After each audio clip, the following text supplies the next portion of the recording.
Olá, me chamo Ádia, sou estudante do curso de Direito do nono período da Faculdade Assis Unida e hoje iremos tratar do tema As regiões polares no direito internacional público. As zonas polares são as áreas da Terra com a latitude mais alta. Suas extremidades são conhecidas como o Polo Norte, que é a região ártica, e o Polo Sul, que é a região antártica.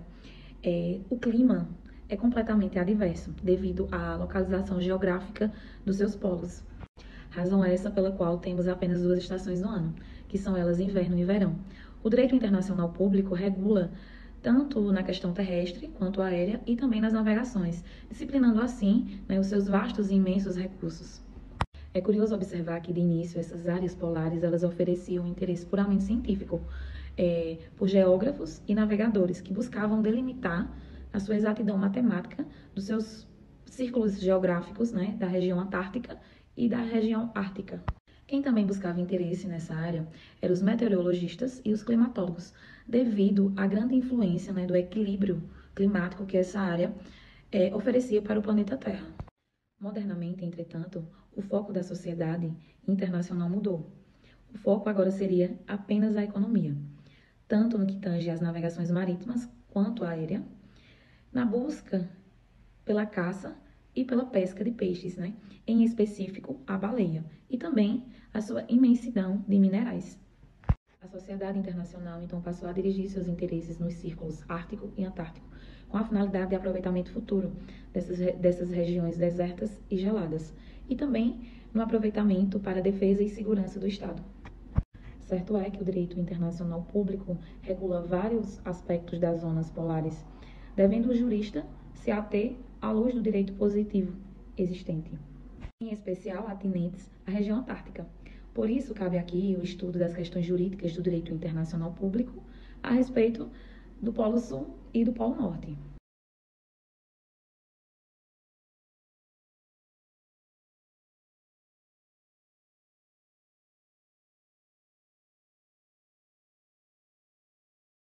Eu me chamo Christian e vou falar um pouco sobre o Polo Norte no trabalho de Direito Internacional Público.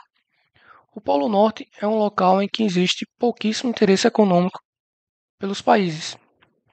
E talvez o principal motivo que justifique isso é que no Polo Norte não tem uma área de terreno firme feito existe no Polo Sul, lá na parte da Antártica.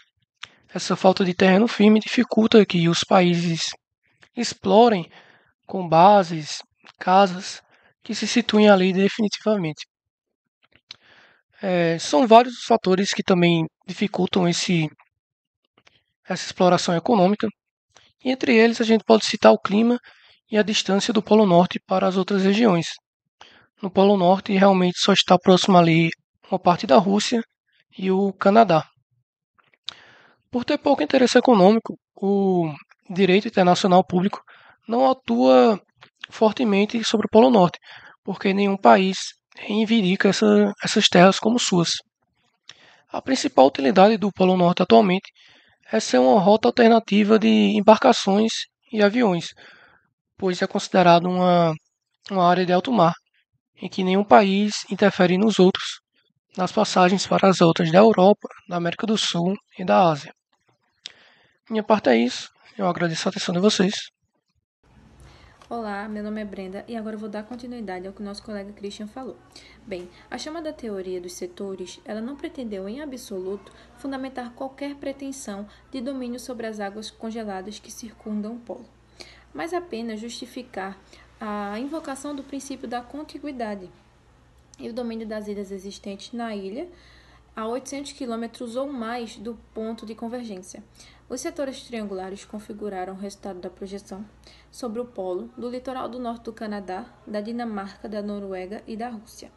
Invocando a contiguidade, esses estados proclamaram sua soberania sobre tais ilhas sempre mediante atos unilaterais que não suscitaram contestação.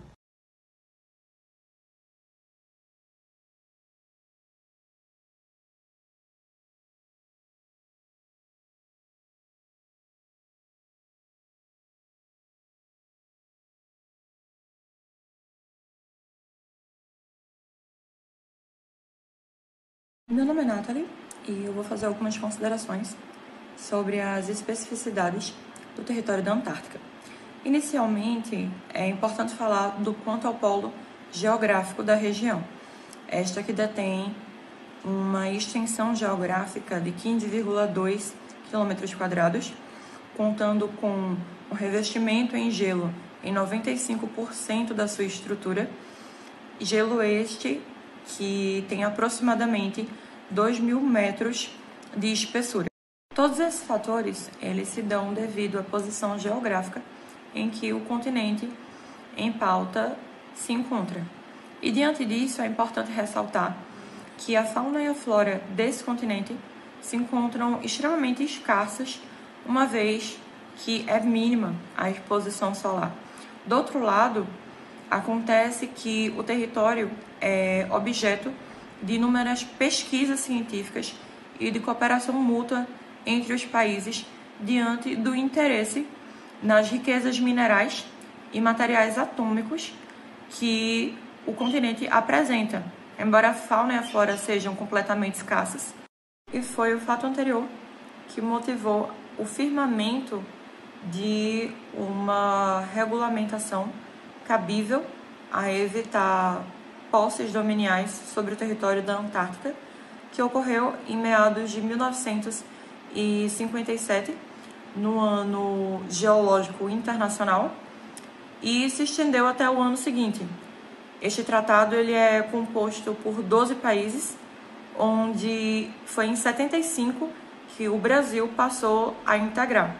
E por fim, um fato interessante a ser citado, que ocorreu anterior ao tratado multilateral citado anteriormente, é que países como a Grã-Bretanha, a Argentina, com o apoio dos Estados Unidos, países esses que hoje integram esse tratado desde 57, inicialmente tentaram promover algumas correntes doutrinárias e algumas teorias de cunho explorativo que, por sua vez, não foram promissoras. Me chamo Edna Lira e eu vou dar continuidade ao Tratado da Antártica. Vou falar um pouco sobre a história. No dia 1º de dezembro de 1959, em Washington, era firmado o Tratado Antártico. Esse tratado ele foi muito importante no que tange a aspectos de proteção, tanto ambiental quanto ecológico mesmo, da questão de preservação das regiões polares. Por se tratar de ser uma região muito fria, mas que antigamente ela não era fria, para vocês terem uma noção, a Antártica antigamente ela tinha sua temperatura em torno dos 20 graus. Então, assim, era uma região que não era tão fria. Então, esse tratado surgiu meio que como uma forma de proibir atividades de militarização nessas regiões pacíficas, de forma de proibir atividades como mineração, petróleo. E o Brasil tornou-se um país membro desse tratado. Ele entrou em vigência em 1961 e foi até 1975. Então, assim, durante todo esse período, e além da liberdade de pesquisa científica e também a proteção ao meio ambiente, as formas de não exploração territorial daquela área, por fim, esse tratado ele representa um avanço muito grande no que tange a regulamentação das atividades humanas, no que tange também que no tempo que ocorreu esse tratado, existiam duas potências muito grandes, que era a União Soviética e os Estados Unidos. Então, assim, foi um marco muito histórico, né, para a região da Antártica.